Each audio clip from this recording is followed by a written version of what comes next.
ચંડોળા તળાવ, જેનું ચિત્ર 14 વર્ષ જાણે બદલાઈ જ ગયું છે.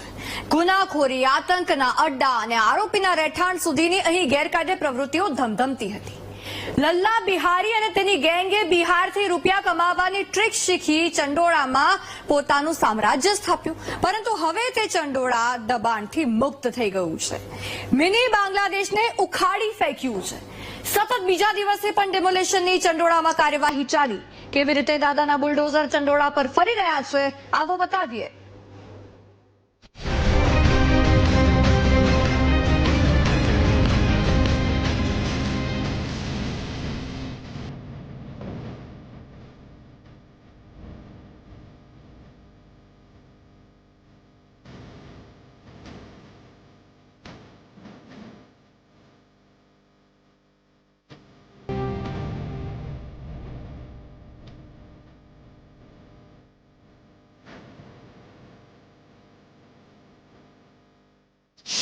ચંડોળામાંથી મિની બાંગ્લાદેશ સાફ.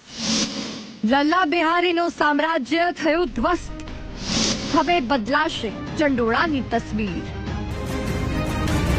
અમદાવાદના ઇતિહાસનું સૌથી મોટું ડેમોલિશન ચંડોળા ખાતે થઈ રહ્યું છે.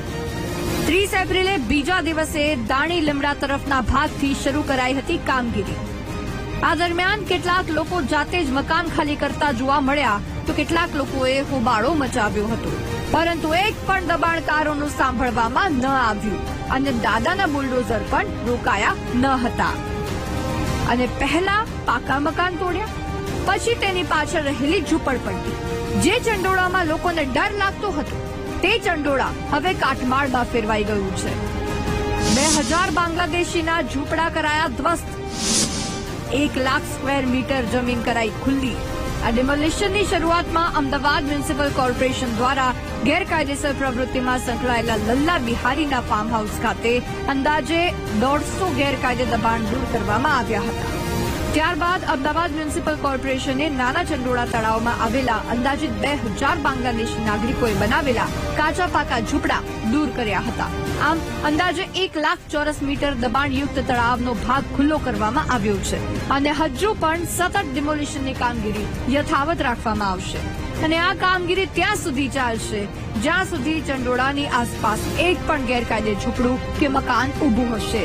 જોકે બીજી તરફ ડિમોલિશનને લઈને કોંગ્રેસ નેતા શૈલેષ પરમાર અને એએમસીના વિપક્ષ નેતા શહેજાદ ખાન પઠાણે મુખ્યમંત્રીને મળીને ભારતીય નાગરિકતા ધરાવતા અને 50 વર્ષથી રહેતા લોકોને હાઉસિંગ પોલિસી અંતર્ગત મકાનો આપવામાં આવે તેવી રજૂઆત કરી છે.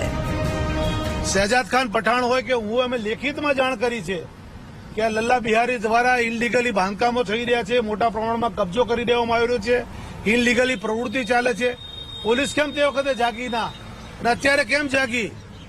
પણ એ વાત એટલા માટે કહું છું કે જે પણ બનાવો બનેલા છે, કે જે પણ અત્યારે પોલીસ દ્વારા કોર્પોરેશન દ્વારા એક્શન લેવામાં આવ્યા છે, અમે અત્યારે મ્યુનિસિપલ કમિશનરશ્રીને મળીને રજૂઆત કરી છે કે જે લોકોના મકાનો, જે ભારતીય નાગરિક છે, જેની પાસે 50 વર્ષથી જે લોકો રહે છે, જેની પાસે પુરાવા છે, એ લોકોના જે મકાનો તોડવામાં આવ્યા છે, એ લોકોને વૈકલ્પિક વ્યવસ્થા આપવામાં આવે. જોકે સરકારની કાર્યવાહીમાં કોંગ્રેસના નેતાઓ પણ સરકાર સાથે જ છે. બાંગ્લાદેશીઓ સામેની કાર્યવાહીને કોંગ્રેસે પણ આવકારી છે અને ચંડોળામાંથી મિની બાંગ્લાદેશનું નામો નિશાન મટી જાય તેવી માંગ કરવામાં આવી છે. જોકે સરકારે પણ હવે ચંડોળામાં તમામ કુખ્યાતોના અડ્ડા ધ્વસ્ત કરી ચંડોળાને કાંકરિયાની જેમ વિકસાવવાનું નક્કી કર્યું છે. બીજી તરફ ચંડોળાને આતંકનો અડ્ડો બનાવનાર એક પણ લુખ્ખાઓને છોડવામાં નહીં આવે તેવું પણ સરકારે મન બનાવી લીધું છે. हमने उस क्षेत्र का ध्वस्त किया जहां से अलकायदा के सहयोगी 4 गैरकानूनी बांग्लादेशी पकड़े गए थे. हमने उस क्षेत्र का ध्वस्त किया है जहां से अभी तक बड़े पैमाने पे ड्रग्स कार्टल पकड़े गए हैं. हमने उस क्षेत्र का ध्वस्त किया है जहां छोटी छोटी मुस्लिम बेटियों को ये गैर कानूनी बांग्लादेशियों ने वेश्यावृत्ति का शिकार बनाया था।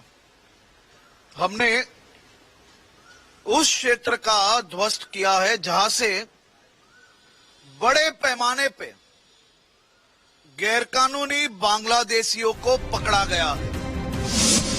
લલ્લા બિહારીનું સામ્રાજ્ય કાયમી માટે ધ્વસ્ત.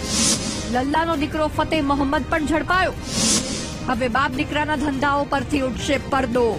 છોટા ચંડોળા અને મોટા ચંડોળા પર કેવી રીતે લલ્લા બિહારી અને તેના દીકરાની ગેંગે કબજો જમાવી સામ્રાજ્ય ઉભું કર્યું હતું અને ચંડોળા તળાવનું પુરાણ કરી ઝૂંપડપટ્ટી ઉભી કરી હતી તે દ્રશ્યોમાં પણ દેખાય છે. પરંતુ હવે બાપ દીકરાની પોલીસ લોકઅપમાં બરોબરની સર્વિસ થશે અને આ રિમાન્ડ દરમિયાન હજુ પણ તેના સામ્રાજ્યને લઈને તેમજ ગુનાહિત ઇતિહાસને લઈને મોટા ખુલાસા થઈ શકે છે. Parth Jani, VTV news, Ahmedabad.